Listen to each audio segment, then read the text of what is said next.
Slick back. No, slick back. That's what I said. Slick back. No, nigga, I'm a pimp named Slick back. Pimp named Slick back. Pimp named Slick back. Nigga, are you deaf? I'm a pimp named Slick. Assalamualaikum warahmatullahi wabarakatuh. Halo semuanya, perkenalkan nama saya Dinda Aulia, NIM 220279, Prodi Manajemen, kelas RA5 semester 3, dan dosen pengampu Bapak Asep Rafiuddin, SEMM. Di sini saya akan menjelaskan materi etika dan tanggung jawab sosial bisnis yang sudah dipaparkan oleh teman-teman saya. Dan video ini untuk memenuhi tugas mata kuliah teori ekonomi sebagai tugas UTS. Yang pertama itu ada materi bisnis yang beretika. Definisi etika bisnis. Etika bisnis merupakan cara untuk melakukan kegiatan bisnis yang mencakup seluruh aspek yang berkaitan dengan individu, perusahaan, dan juga masyarakat. Etika bisnis dalam sesuatu perusahaan dapat membentuk nilai, norma, dan perilaku karyawan serta pemimpin dalam membangun hubungan yang adil dan sehat dengan pelanggan atau mitra kerja. Memegang saham masyarakat kesemuanya ini mencakup bagaimana kita menjalankan bisnis secara adil sesuai dengan hukum yang berlaku dan tidak tergantung pada kedudukan individu atau perusahaan di masyarakat. Pentingnya berbisnis secara etis.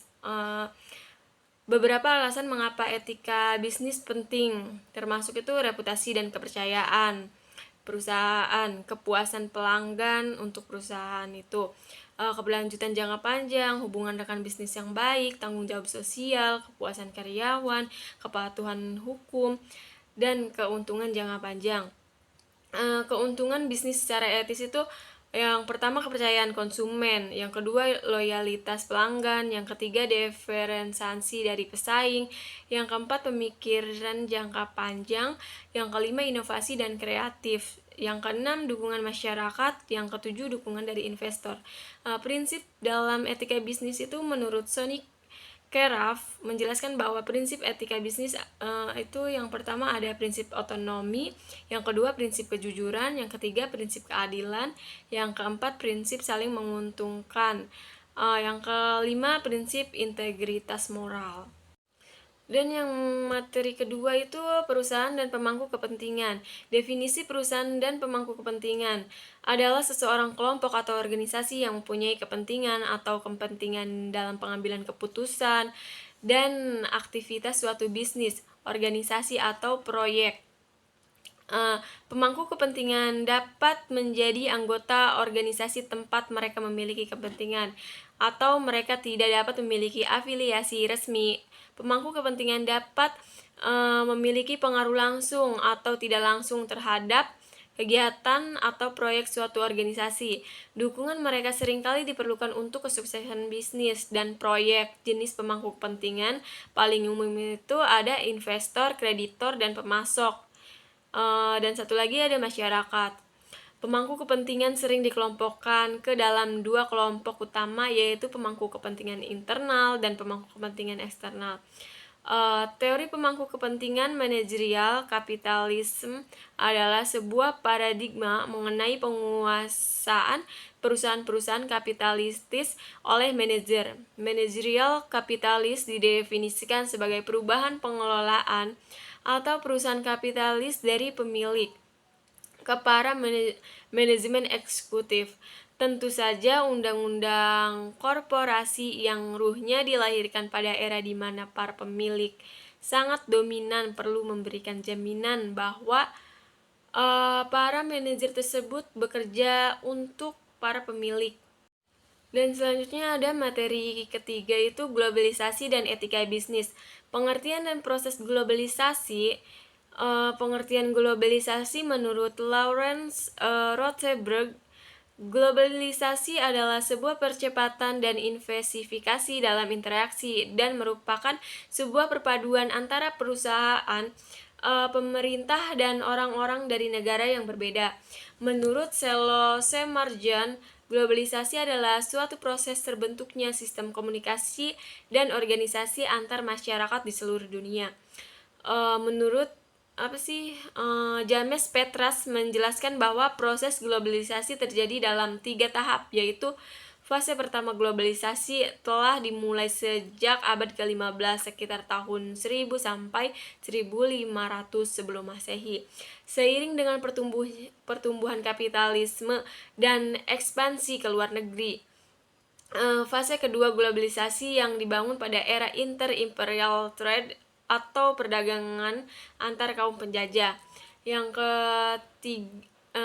Fase ketiga globalisasi masuk ke dalam tahap international trade atau perdagangan internasional. Organisasi bisnis dalam lingkungan global. Pada tahun 2001, Parlemen Negara Perancis mengesahkan regulasi dalam bidang ekonomi.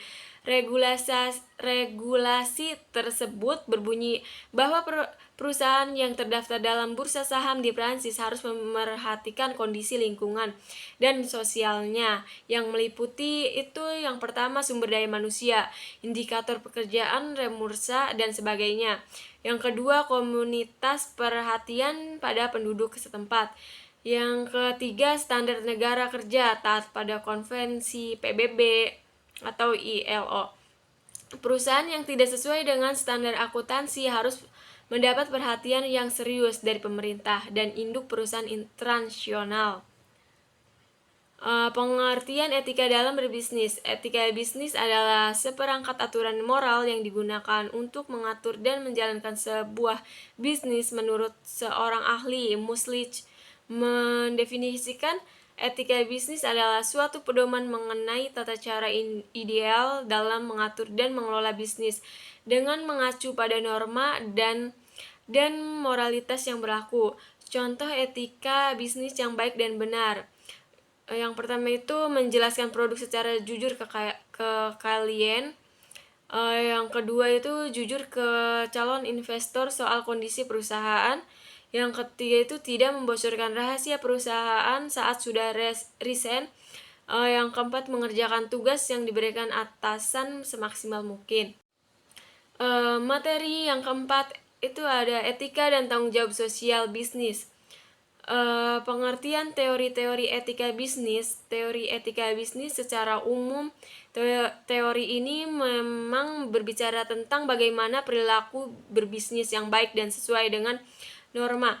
Etika sebagai disiplin ilmu berhubungan dengan kajian secara kritis tentang adat, kebiasaan, nilai-nilai, dan norma perilaku manusia yang dianggap baik atau tidak baik. Macam-macam teori etika dalam bisnis itu ada egoisme dan deontologi, teori hak, teori keutamaan, teori etika teonom. Dan selanjutnya itu ada faktor-faktor yang mempengaruhi etika bisnis. Pressure yang didapat karena persaingan kompetitor, kondisi ekonomi, kesalahan operasional, pengaturan individu akan etika, demand pasar yang tidak sesuai dengan kemampuan perusahaan. Selanjutnya itu ada relevasi etika dalam bisnis. Relevasi etika dalam bisnis, banyak peristiwa bisnis yang menunjukkan penurunan kualitas berbisnis dan merugikan kepentingan konsumen serta masyarakat luas seperti tindakan monopoli, penipuan, kerusakan lingkungan, dan sebagainya. Perilaku pembisnis dunia semakin mengkhawatirkan keselamatan dan kelestarian lingkungan. Materi yang kelima itu tanggung jawab sosial perusahaan dan audit kinerja sosial. Perkembangan tanggung jawab perusahaan. Secara simultan, perusahaan akan menjalankan 3 jenis tanggung jawab yang berbeda-beda kepada pemangku kepentingan, di mana ketiga tanggung jawab tersebut harus dijalankan secara seimbang. Penekanan kepada salah satu jenis tanggung jawab saja akan menyebabkan perusahaan berjalan secara tidak optimal. Tanggung jawab sosial perusahaan atau CSR menurut pandangan Milton Friedman bahwa tanggung jawab sosial perusahaan adalah menjalankan bisnis sesuai dengan keinginan pemilik perusahaan owner, biasanya dalam bentuk menghasilkan uang sebanyak mungkin dengan senantiasa mengindahkan aturan dasar yang digariskan dalam bentuk dalam suatu masyarakat sebagaimana diatur oleh hukum dan perundang-undangan. Program CSR dikelompokkan menjadi 6, yaitu yang pertama cost promotion, yang kedua cost related marketing, yang ketiga corporate societal marketing, yang keempat corporate philanthropy, yang kelima community volunteering, yang keenam socially responsible business practice. Dasar tanggung jawab dan perusahaan pada tahun 1889, Andrew Carnegie, pendiri US Steel, dengan bukunya The Gospel of Wealth, mengatakan bahwa tanggung jawab sosial perusahaan didasarkan pada 2 prinsip, yaitu prinsip amal dan prinsip kepengurusan harta orang lain. Audit kinerja tanggung jawab sosial. Audit pertanggungjawaban sosial merupakan suatu proses di mana organisasi dapat menentukan kewajaran kinerja sosial mereka, melaporkan dan mengembangkan kinerjanya. Audit pertanggungjawaban sosial diharapkan dapat dipergunakan untuk menilai dampak sosial dari kegiatan perusahaan, mengukur efektivitas program perusahaan yang bersifat sosial dan melaporkan sampai seberapa jauh perusahaan memenuhi tanggung jawab sosialnya.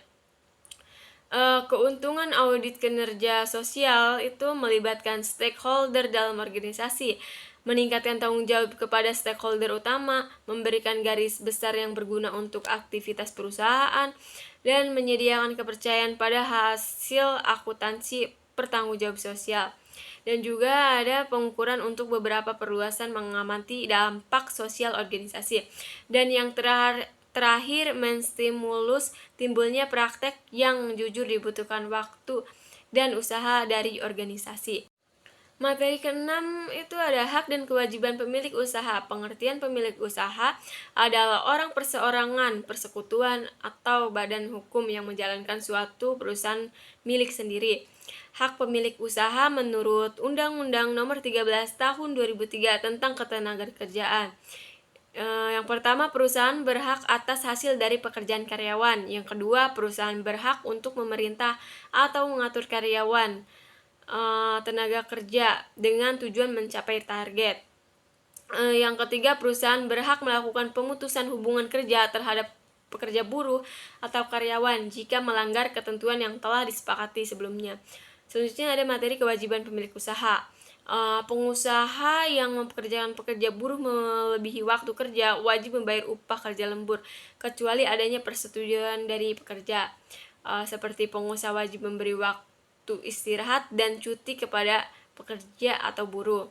Terus ada pengusaha wajib memberikan kesepakatan yang secukupnya kepada pekerja atau buruh untuk melaksanakan ibadah yang diwajibkan oleh agamanya. Terus juga ada pekerja tidak wajib bekerja pada hari libur resmi kecuali adanya kesepakatan di awal antara pemilik dengan pekerja. Jika tidak, maka pemilik wajib membayar upah kerja lembur. Selanjutnya itu ada materi prinsip pengaturan waktu lembur. Yang pertama itu pengatur waktu kerja lembur berlaku untuk semua perusahaan kecuali perusahaan pada sektor usaha tertentu atau perusahaan tertentu. Yang kedua itu waktu kerja lembur hanya dapat dilakukan paling banyak 3 jam dalam satu hari dan 14 jam dalam satu minggu. Yang ketiga itu perusahaan yang mempekerjakan pekerja atau buruh melebihi ketentuan waktu bekerja wajib membayar upah kerja lembur. Yang keempat, untuk melakukan kerja lembur harus ada perintah tertulis dari perusahaan dan persetujuan tertulis dari pekerja atau buruh yang bersangkutan. Yang kelima, di samping wajib memberikan kesepakatan istirahat secukupnya, pengusaha wajib memberi makan dan minum apabila kerja lembur dilakukan selama 3 jam atau lebih. Kewajiban perusahaan menurut Undang-Undang No 13 tahun 2003. Itu yang pertama memberikan gaji yang layak, yang kedua memberikan jaminan sosial, yang ketiga menyediakan tempat kerja yang aman dan sehat, yang keempat memberikan perlindungan terhadap diskriminasi, yang kelima memberikan cuti yang layak, yang keenam membayar tunjangan dan fasilitas. Selanjutnya itu ada pengertian tenaga kerja. Tenaga kerja adalah setiap orang yang mampu melakukan pekerjaan guna menghasilkan barang atau jasa, baik untuk memenuhi kebutuhan sendiri maupun untuk masyarakat. Dasar hukum perlindungan tenaga kerja itu yang pertama, Undang-Undang Nomor 1 Tahun 1970 tentang Keselamatan Kerja. Yang kedua, Undang-Undang Nomor 7 Tahun 1981 tentang wajib lapor ketenagakerjaan.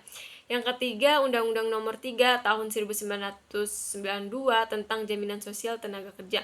Yang keempat, Undang-Undang Nomor 21 Tahun 2000 tentang Serikat Pekerja atau Serikat Buruh. Yang kelima, Undang-Undang Nomor 13 Tahun 2003 tentang Ketenagakerjaan. Yang keenam, Undang-Undang Nomor 2 Tahun 2004 tentang penyelesaian hukum industrial. Yang ketujuh, Undang-Undang Nomor 39 Tahun 2004 tentang penetapan dan perlindungan tenaga kerja Indonesia di luar negeri. Yang kedelapan, Undang-Undang Nomor 24 Tahun 2011 Jaminan Kesehatan Nasional. Yang kesembilan, Peraturan Pemerintah No 13 Tahun 1950 tentang waktu kerja dan waktu istirahat.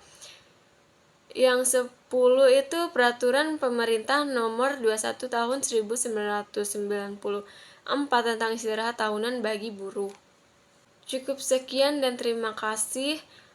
Kurang lebihnya mohon maaf. Wabillahi taufiq wal hidayah. Wassalamualaikum warahmatullahi wabarakatuh.